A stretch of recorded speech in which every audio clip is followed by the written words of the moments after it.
High, আসসালামু আলাইকুম।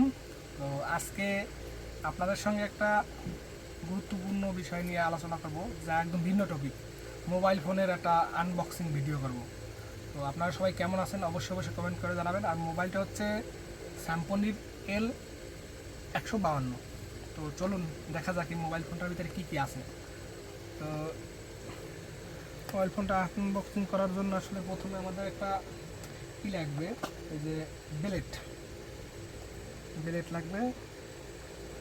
ব্লেডটা কোন পায়ে দিয়ে কাটতে হবে, এই পায়ে দিয়ে কাটি। তো সঙ্গেই থাকবেন আপনারা। L252 unboxing video.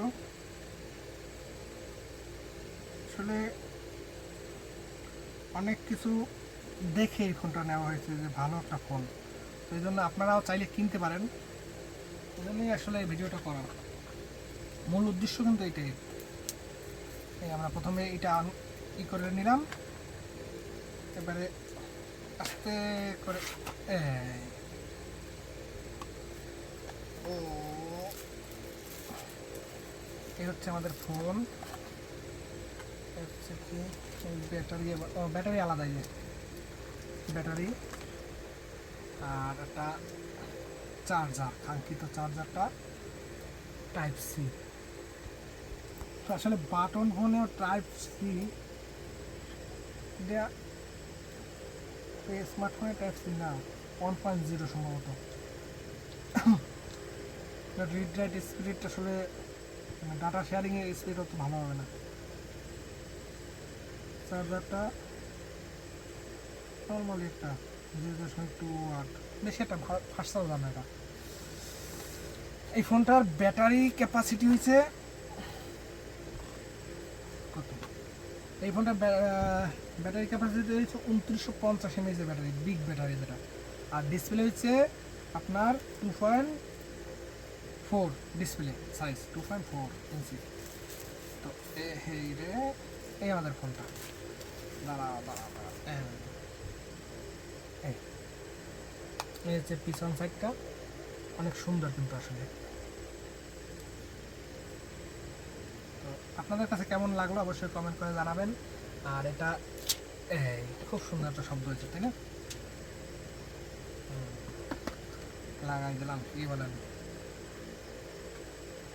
এতে বলে হাওয়া ধারণ থাকে। এখানে একটা পলি লাগানো আছে, দেখেন পলিটা আপনাদেরকে আমি একটু দেখাই। যদি পলিতে হাওয়া লাগানো, দেখেন একটা হাওয়া একটা হাওয়া।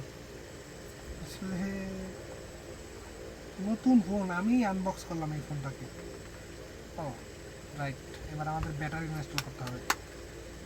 তো ব্যাটারি ইনস্টল করার জন্য ব্যাকপার্টটা খুলে নিলাম, বেশ মজবুতই আছে। আর ব্যাটারিটা আনবক্সিং করতে হবে। বাহ, খুব সুন্দর কিন্তু একটা ফিলিংস। এগুলো আমরা সাইডে রাখি।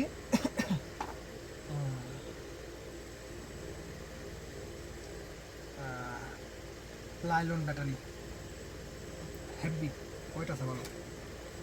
এটা ইনস্টল করলে বাহ,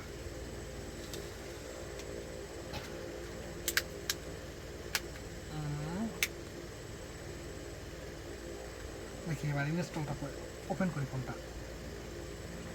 ওপেন হচ্ছে, ততক্ষণে আপনাদের সঙ্গে কিছু কথা বলি। এই ফোনটা আসলে বর্তমানে ফোনের দাম বেশি, তার ভিতরে কিন্তু এই ফোনটার যে প্রাইস, সেই সেগমেন্টে কিন্তু বেস্ট ফোন স্যামসংয়ের। এই ফোনটার ব্যাটারিও বড় আছে, তারপর ডিসপ্লেও বড় আছে মোটামুটি।